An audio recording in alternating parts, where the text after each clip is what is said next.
안녕하세요. 2024년 7월 21일 일요일입니다. 오늘은 최근에 잦은 비로 인해 가지고 장마로 인해 가지고 작물들의 작황이 좋지 않습니다. 그래도 나름대로 방제를 했기 때문에 이런 호박에도 흰가루병이 없고 좀 약간 이렇게 영잎은 졌지만 이제 요거는 그 하이엽이니까요. 묵은 잎은 이렇게 약간 이렇게 황화됩니다. 이렇게 새로운 잎들은 다 깨끗합니다. 나름대로 방제를 했기 때문에. 그런데 이제 오늘 드릴 말씀은 뭔가 하면 최근에 이제 장마로 인해서 과습 피해가 좀 심하잖아요. 그 과습 피해가 무서운 이유 왜? 이런 이야기를 제가 한번 해보도록 하겠습니다. 이거 상주는 특히 뭐 재밭은 그런 것 같아요. 희한하게 이게 또 금년도 비는 집중호우로 곳에 따라 비가 많이 온 곳은 오고 같은 지역이라도 안 오는 곳은 안 옵니다. 어제도 여긴 비가 왔어요. 낮에 비가 오고 그리고 새벽에 또 비가 왔습니다. 그래서 어제와 새벽에 내린 비는 또 이만큼 비가 왔습니다. 대략 한 30mm에서 40mm 될 것 같습니다. 이게 지금 이렇게 들어가잖아요. 이렇게 저는 늘 이렇게 손수레를 한 번씩 이렇게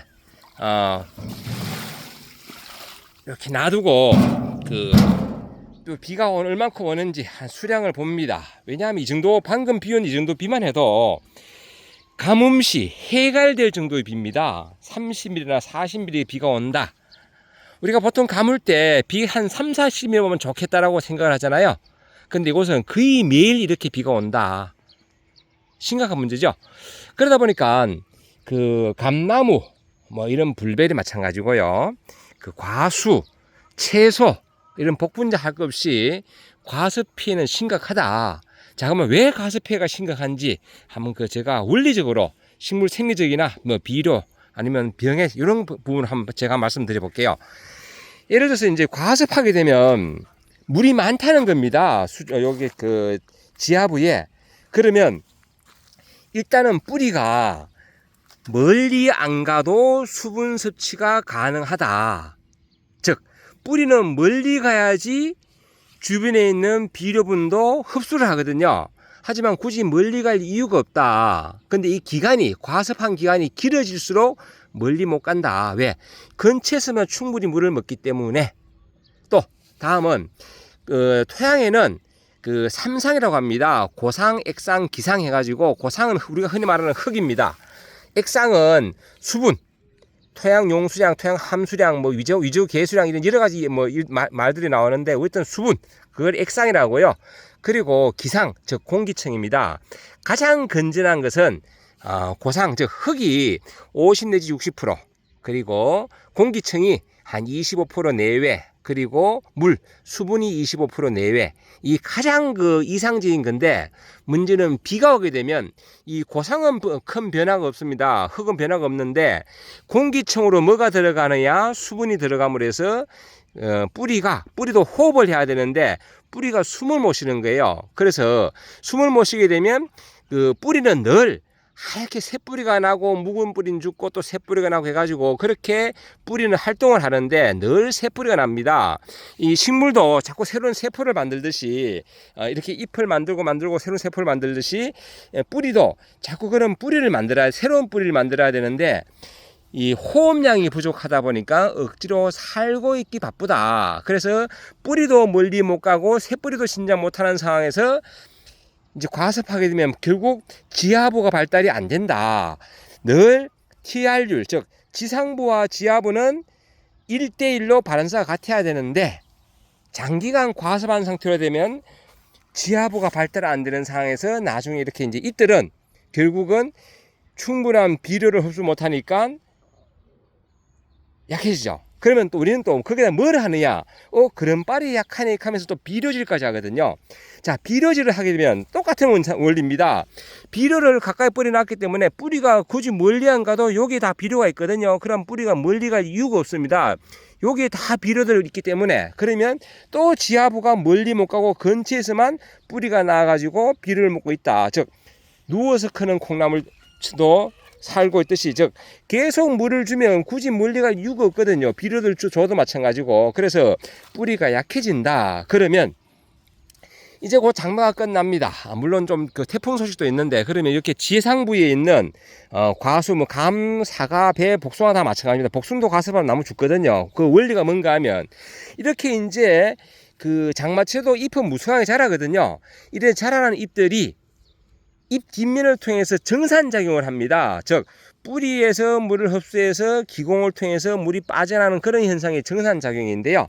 그러므로 해서 식물이 성장을 합니다. 즉 잎의 기공은 우리가 흔히 먹는 음료수의 빨대와 같다. 그래서 계속 쭉쭉 빨아야 되는데, 먹고 그 수분을 배출을 해야 되는데, 이게 이제 갑자기 기온이 급상승되고 고온으로, 그리고 한낮에 뜨겁다. 그러면 뿌리의 기능이 약해진 상태에서 잎에서는 계속 배출을 하기 때문에 어떻게 됩니까? 나중에 수분이 부족하니까 결국은 잎이 시들고 순도 시들고 나중에는 그 위조 현상으로 견디다 못해서 결국은 나무가 말라 죽는다. 그래서 이 과습은 대단히 위험합니다. 그래서 배수, 어떤 물 빠짐이 좋도록, 그 고를 파서 물 빠짐이 좋도록, 즉 겉으로 빠진 걸 명급배수를 하죠. 제 밭에는 사실 명급배수밖에 안 돼 있습니다. 구배를 맞춰가지고 비가 오면 두세 시간만 지나면 이제 물이 없습니다. 쭉 빠져나가요. 새벽에 지금 비가 왔기 때문에 약간 좀 젖은 맛이 있는데 빠져나갑니다. 하지만은 스며드는 물도 무시 못하거든. 그래서 이거를 이제 좀 예방할 때는 배수가 좀 더 잘 되도록 하기 위해서 안에 유공간을 넣고 해서 이제 암급배수를 보통 하죠. 암급배수. 제 밭은 참고로 암급배수는 안 돼 있기 때문에 이런 문제가 생긴다. 그래도 그나마 이제 그 최근에 2, 3일 좀 한번 날이 들었다가 비가 바짝 왔다 들었다 해가지고 그래도 그나마 이래 밟으면 물이 질겅질겅 하진 않습니다. 지난해는 여기 밟으면 완전히 물탕이었거든요. 그래서 많이 죽었는데 금년엔 그나마 그 정도는 안 돼가지고 그 정도 피해까지 없을 것 같은데, 어쨌든 지금 복분자 같은 경우도 좀 나름대로 회복은 되고 있는데, 문제는 이제 장마가 끝나고 이렇게 빛이 쨍 나면, 오늘도 빛이 납니다. 이제 이럴 경우에 이 시들고 회복되고 하다가 다행히 회복이 되면 다행이지만은 안 될 경우에 또 많은 이 복분자가 죽을 것이다. 지난해는 상주 지역에 한 40일 정도 비가 왔습니다. 8월 달에. 그러다 보니까 8월, 9월 초에 먼저 비가 그쳤죠. 그러다 보니 나무가 엄청나게 죽었습니다. 왜? 7월 달, 8월 달에 엄청 키웠던 거를 갑자기 이제 비가 많이 오니까 뿌리가 장애를 받으니까 수분 공급은 제대로 안 되는 상황에서 잎에서 정산을 하고 결국은 시들어서 죽을 수밖에 없는 그런 조건이었죠. 이제 그나마 이제 믿을 거는 나름대로 아직까지 그 정도 질겅거릴 정도는 수분이 아니기 때문에 이제 한 2, 3일 또 바짝 마르면 또 나름대로 좋지 않을까. 제가 여기 사실 제초메테를 폈다가 걷었습니다. 왜? 제초메테를 펴놓으면 이게 막혀가지고 이 부분이 마르질 않아요. 그래서 나름대로 이 바닥이 빨리 마르도록 지금 걷었습니다. 걷어놓은 상태인데 결국은 풀은 이제 뽑아야 되겠죠. 이만큼 노력을 하는데 노력의 결과는 과습 피해가 봐주질 않는다. 그래서 어떤 배수가 잘 되도록 해야 된다. 어제 제가 그저께 이 복분자 약도 치면서 나름대로 영양제도 좀 줬습니다. 왜? 좀 회복 좀 하라고. 왜? 이 모든 식물, 과수나 채소 마찬가지입니다. 나름대로의 견딜 수 있는 범위 내에선 자기 나름대로 치유력이 있다. 지가 스스로 봐서 부족하니까 그러면 얘가 빨리 햇빛을 보고 탄소 동화작용해서 동화물질이 어디로 가느냐? 뿌리로 빨리 보내서 뿌리를 빨리 만들려고 노력을 하거든요. 지가 살아야 되기 때문에 그걸 자체 치유력이라고 하는데요. 이제 그건 믿을 건 그거밖에 없습니다. 제가 이렇게 노력을 했는데도 불구하고 중간중간 많이 죽었습니다. 죽고 뿌리 약한 건 죽고 뭐 이렇게 어려운 경우가 있는데, 하여튼 목표는 그렇습니다. 목표는 70% 이상만 제발 살아라 뭐 이런 목표로 가지고 지금 관리를 합니다. 그리고 또 이제 과습하면 또 어떤 문제가 되는가 하면 그 수분을 뭐가 좋아하느냐 하면 곰팡이균이 좋아합니다. 그러면 뿌리 속에서도 이 너무 과습하면 뿌리가 약한 상태에서 뭐가 공격을 한다?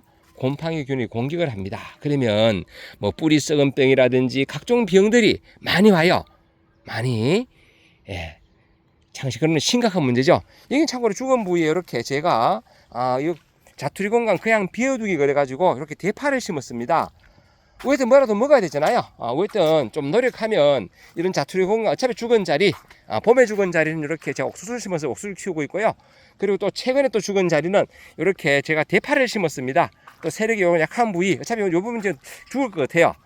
그리고 이런 자리는 미리 좀 대파를 심었다. 이런 이야기 했는데, 물론 요 삼동파도 좀 심어놨고요. 이런 식으로 관리를 하는데, 특히 제 밭 같은 경우는 우측이나 좌측은 그런대로 옆에 논하고 높이가 차이가 나니까 조금은 깨끗하고요, 상황이 좋고, 이 가운데가 세력이 약하다. 왜?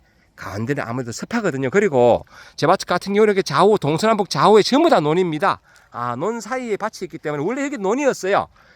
논을 밭으로 만들어서 키운다는 것은 대단한 노력이 필요하다. 일반적인 그런 재배 기술로는 살릴 수가 없다. 왜? 과습하니까. 특히 논 같은 경우에 못 심고 좌우에 물만 대도 지하 수위가 높아지거든요. 이렇게 흐르고 흘러서 들어오는 물도 있기 때문에, 그렇기 때문에 문제가 된다. 그리고 금년도 과습해가지고 참깨는 보시다시피 망했습니다. 제가 미리 말씀드렸지. 지금 좀 꽃이 계속 피어야 되는데 이 꽃이 하나밖에 없어요. 지금 보통 7월 한 25일쯤 돼가지고 끝꽃을 막아야 되거든요. 막아서 밑에 거를 따먹어야 되는데, 그래도 그나마 다행인 것은 올라간 단수가 대략 한 5, 6달은 되는 것 같아요. 그러면 반타작은 된다. 반타작은. 그래서 한번 세려볼까요? 자, 하나, 둘, 셋, 넷, 다섯, 여섯, 일곱, 여덟, 아홉, 열, 열하나, 열둘, 열세, 열넷, 열다섯, 열여섯. 요 위에 거 못 먹는다 보고요. 16단, 5, 6단은 되니까 나름대로 반타작은 되는데, 제가 원하는 건 아닙니다. 원래 그 참깨는 한 25단 정도 올라가야지 수확량이 많습니다. 하여튼 금년도에는 이렇게 작황이 좋지 않다. 이 옥수수 같은 경우는 수분을 좋아하다 보니까 잘 자라요. 하지만 이런 그 복분자는 문제, 이런 식으로 너무 과습하게 되면 지하 이제 이렇게 황화가 되면서 이 나무는 요 포기는 죽거든요. 이런 식으로 자꾸 죽는 것들이 생긴다. 이게 왜? 과습 피해다. 과습 피해. 그러므로 진짜 물 빠짐 대단히 중요하다. 말씀을 드리고요.